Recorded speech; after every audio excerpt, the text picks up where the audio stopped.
بسم اللہ الرحمن الرحیم۔ السلام علیکم۔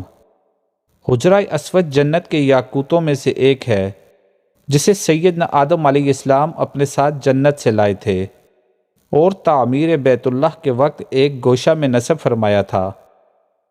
طوفان نوح علیہ السلام میں حضرت آدم علیہ السلام کا تعمیر کردہ بیت اللہ آسمانوں پر اٹھائے جاتے وقت اس متبرک پتھر کو شکم جبل ابی قبیس میں امانت رکھ دیا گیا تھا۔ پھر تعمیر ابراہیمی کے وقت جبرائیل علیہ السلام نے اللہ تعالیٰ کے حکم سے سیدنا ابراہیم خلیل اللہ علیہ السلام کی خدمت عالیہ میں پیش کر دیا۔ اس طرح پھر اسے اسی جگہ کی زینت بنا دیا گیا جہاں پہلے رونق افروز تھا۔ اس کے فضائل اور اوصاف میں حضور نبی کریم صلی اللہ علیہ وسلم کے بہت سے ارشادات حدیث اور تاریخ کی کتابوں کی زینت بنے ہوئے ہیں، لیکن جنت کا یہ انمول موتی عالی مرتبت مقدس و متبرک یاقوت گردش ایام کی ستم رانیوں سے محفوظ نہ رہ سکا۔ متعدد بار اسے فساق و فجاج ظالموں کے ہاتھوں تختہ مشق بننا پڑا، بارہا حادثات کا شکار ہوا۔ اس کے نازنین بدن پر کتنی ہی مرتبہ زخم آئے۔ جب مکہ مکرمہ کرامتہ کے دست تصرف میں آیا تو ابو طاہر سلیمان بن حسن نے، جو کرامتہ کا سردار تھا، حرم متحرم میں خون کی ہولی کھیلی۔ 8 ذو الحجہ کو اس قدر قتل عام کیا کہ حجاج کی لاشوں سے چاہ زمزم بھر گیا۔ شہر اور مسافات کے 30,000 بے قصور افراد کو موت کی نیند سلا دیا، جن میں 1700 حاجی اور 700 طواف کرنے والے بھی شہید ہو گئے۔ اس نے یہ سارا کھیل جسارت کے لیے کھیلا تھا۔ 2 آدمی اس مذموم حرکت کے لیے خانہ کعبہ شریف پر چڑھے، مگر آنے واحد میں سر کے بل زمین پر گر کر واصل جہنم ہو گئے۔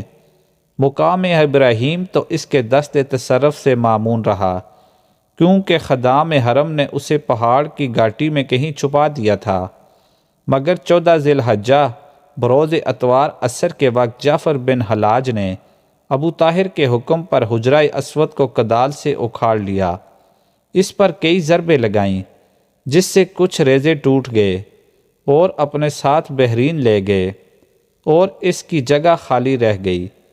تقریباً 22 سال کے طویل زمانہ گزر جانے کے بعد بحرین کے شہر حجر سے بروز بدھ 10 ذی الحجہ کو یہ مبارک پتھر واپس ہوا۔ واپسی بھی معجزہ نما تھی۔ کرامتیوں سے بار بار واپسی کا مطالبہ جب زور پکڑ گیا تو انہوں نے یہ عذر لنگ پیش کیا کہ وہ پتھر تو دوسرے پتھروں میں مل جل گیا ہے، ان میں سے اسے الگ کرنا ہمارے بس کا روک نہیں۔ اگر تمہارے پاس اس کی کوئی علامت ہے تو تلاش کر لو۔ چنانچہ علماء اکرام سے استفسار کیا گیا تو انہوں نے ارشاد فرمایا، ان سب پتھروں کو آگ میں ڈال دیا جائے۔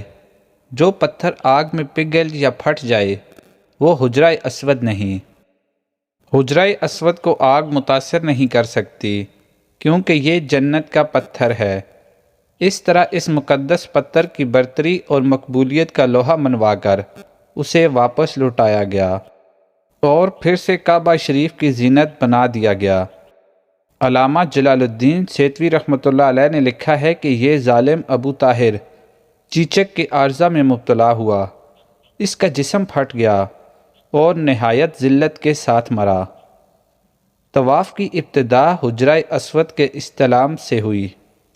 یہ جنت کا پتھر ہے جس میں اللہ تعالیٰ نے انسانوں کے گناہ جذب کرنے کی عجیب تاثیر رکھی ہے۔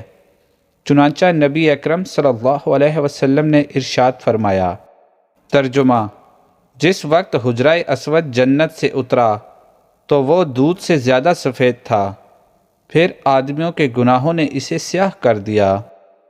ترمذی شریف کی ایک روایت میں ہے کہ حجرہ اسود اور مقام ابراہیم جنت کے یاقوتوں میں 2 یاقوت ہیں۔ اگر اللہ تعالیٰ ان کی روشنی ختم نہ فرماتے تو یہ پوری زمین و آسمان کو روشن کر دیتے۔ نیز یہ بھی مروی ہے کہ حجرہ اسود قیامت کے دن اپنے بوسہ لینے اور استلام کرنے والوں کے حق میں سفارش کرے گا، اور اس دن اللہ تعالیٰ اس کو زبان اور ہونٹ عطا فرمائیں گے۔ نبی اکرم صلی اللہ علیہ وسلم نے ارشاد فرمایا، ترجمہ: اس حجرہ اسود کو اپنے عمل خیر کا گواہ بنا لو، کیونکہ قیامت کے دن یہ سفارشی بن کر اللہ کے دربار میں اپنے استلام کرنے والوں کے لیے سفارش کرے گا۔ اس کی ایک زبان اور 2 ہونٹ ہوں گے۔ پیغمبر علیہ السلام سے حجرہ اسود کا بوسہ دیکھتے وقت رکعت و زاری بھی ثابت ہے۔ نیز آپ صلی اللہ علیہ وسلم نے اس کی تقبیل و استلام کو گویا کہ اللہ تعالیٰ سے مصافحہ کرنا قرار دیا ہے۔ سبحان اللہ۔ اللہ تعالیٰ ہم سب کو بیت اللہ کی زیارت نصیب فرمائے، آمین۔ چینل کو سبسکرائب اور ویڈیو کو لائک کیجیے، شکریہ۔